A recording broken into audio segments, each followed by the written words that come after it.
तर नमस्कार मित्रांनो, स्वागत आहे तुमचं आजच्या या नवीन व्हिडिओमध्ये। मित्रांनो, मला माहिती आहे नक्कीच तुमच्या घरामध्ये पैशावरून वाद होत असणार आहेत, तुमच्या नवरा बायकोंमध्ये तंटा होत असणार आहे आणि या गोष्टी सोडवण्याचा प्रयत्न आपल्याला या व्हिडिओमध्ये करायचा आहे। आणि जर मित्रांनो ते प्रश्न तुमच्याकडून सुटत नसतील तर हा व्हिडिओ तुमच्यासाठी खूप महत्त्वाचा आहे। मित्रांनो, पैशावरून प्रत्येकाच्या घरामध्ये काही ना काही वाद होतच असतात, तो श्रीमंत असो गरीब असो, प्रत्येकाच्या घरामध्ये या पैशांवरून तंटे हे होणं साहजिकच आहे। कारण त्यांच्या गरजा पूर्ण होत नसतात, त्यांना तो पैसा पुरेसा होत नसतो आपल्या संसाराचा गाडा हाकण्यासाठी, किंवा महागाई वाढत चाललेली आहे आणि या महागाईच्या काळामध्ये पगार तितकाच राहतोय आणि महागाई वाढत चाललेली आहे। तर या गोष्टींमध्ये आपल्याला संसारामध्ये किंवा परिवारामध्ये तंटे होणे हे साहजिकच आहे, पण त्याला टॅकल करणे किंवा त्याला सांभाळून घेणे हे आपलं काम आहे।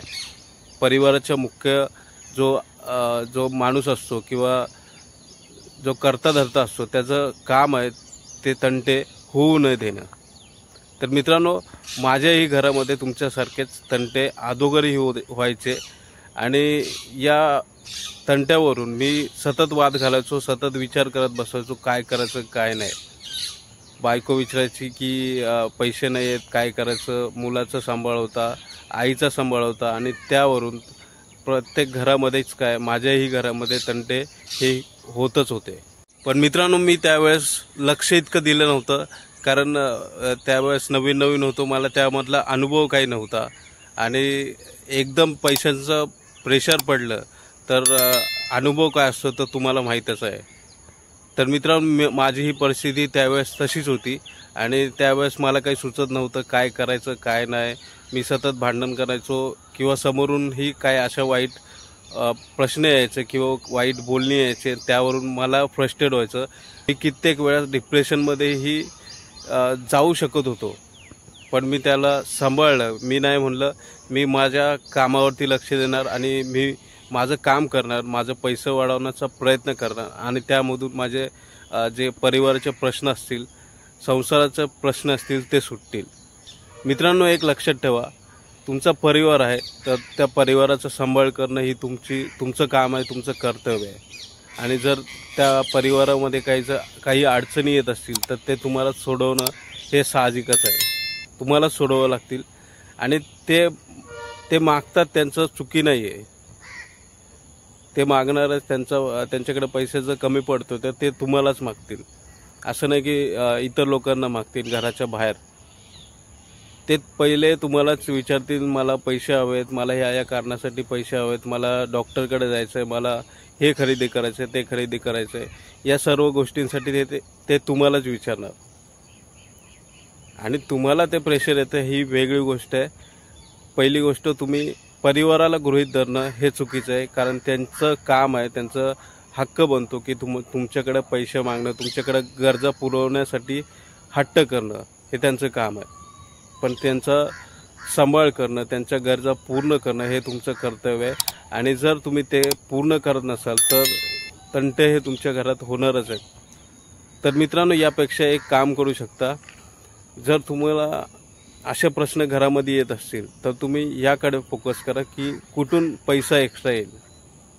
आजकाल खूप मार्ग आहेत की वेगवेगळ्या मार्गातून आपल्याला पैसे कमवता येतात आणि त्या मार्गातून पैसे कमवून तुम्ही तुमच्या परिवाराचा सांभाळ करू शकता, त्यांच्या गरजा व्यवस्थितपणे पूर्ण करू शकता। मित्रांनो, त्यावरूनच मी मागच्या ही काही व्हिडिओमध्ये असा उल्लेख केलेला आहे की तुमच्याकडे काय स्किल्स आहेत, तुमच्याकडे काय कला आहेत, जर या कला तुमच्या पैसे कमवण्यामध्ये उपयोगी पडू लागल्या तर तुम्हाला त्या गोष्टीची गरज भासणार नाही की तुम्हाला आणखीन काय करायचं। तुम्ही नोकरीसोबत त्या कलांचा वापर करून तुम्ही पैसे कमवू शकता। आजकाल इंटरनेटचा जमाना आहे, इंटरनेटच्या जमान्यामध्ये तुम्ही काहीही कला दाखवून किंवा काही कला शिकवून तुम्ही पैसे तिथे कमवू शकता। फेसबुक आहे, इंस्टाग्राम आहे, यूट्यूब आहे, या प्लॅटफॉर्म्सवर तुम्ही तुमची कला सादर करून तुम्ही पैसे कमवू शकता। किंवा वेगवेगळेही मार्ग आहेत, असं नाही की जे अनलिगली जे मार्ग आहेत ते तुम्ही वापरायचे नाही आहेत। तुम्हाला जे इथिकल मार्ग आहेत तर त्या मार्गांवर जायचं आहे, तिथून काही एक्स्ट्रा पैसा येतो आहे का, तुम्ही ज्या कलेमध्ये आहात ऑफलाईनमध्ये तुम्ही जर कोणतीही गोष्ट करत असला तर त्या गोष्टींमधून तुम्हाला अतिरिक्त पैसा मिळतोय का, या गोष्टींचा विचार करा. डोकं शांत ठेवा, डोकं थंड ठेवा. परिवार हा तुमचा आहे, तुमच्या परिवाराची जबाबदारी तुमच्यावरती आहे. त्यामुळे तुम्ही असं भांडून तंटा करून तुम्ही डिप्रेशनमध्ये जाणं हे चुकीचं आहे. मागच्याच व्हिडिओमध्ये आपण डिप्रेशनबद्दल बोललो होतो, तोही व्हिडिओ तुम्ही पाहू शकता किंवा या व्हिडिओच्या डिस्क्रिप्शनमध्ये तुम्हाला त्या व्हिडिओची लिंक मिळेल, तिथे जाऊन तुम्ही व्हिडिओज पाहू शकता. तर मित्रांनो, अशा प्रकारे तुमचं डोकं शांत ठेवून योग्य तो मार्ग वापरून तुम्ही तुमच्या परिवाराची गरज भागवू शकता, हे मला नक्कीच माहिती आहे. तर मित्रांनो, अशाच प्रकारचे व्हिडिओज पाहण्यासाठी आपल्या या चॅनलला जरूर सबस्क्राईब करा.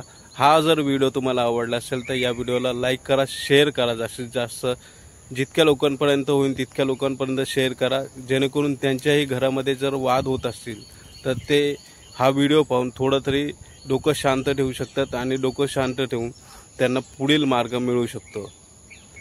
तर मित्रांनो, नक्कीच आशा करतो तुमच्या प्रश्नांचं उत्तर या व्हिडिओमध्ये मिळालं असेल, आणि जर मिळालं असेल तर जरूर या व्हिडिओला लाईक करा, शेअर करा, आणि चॅनलवर जर नवीन आला असेल तर चॅनलला सबस्क्राईब करायला नक्कीच विसरू नका. तर मित्रांनो, आपण भेटूया पुढच्या अडचणीसोबत किंवा पुढच्या व्हिडिओमध्ये. तर पुढच्या व्हिडिओपर्यंत धन्यवाद.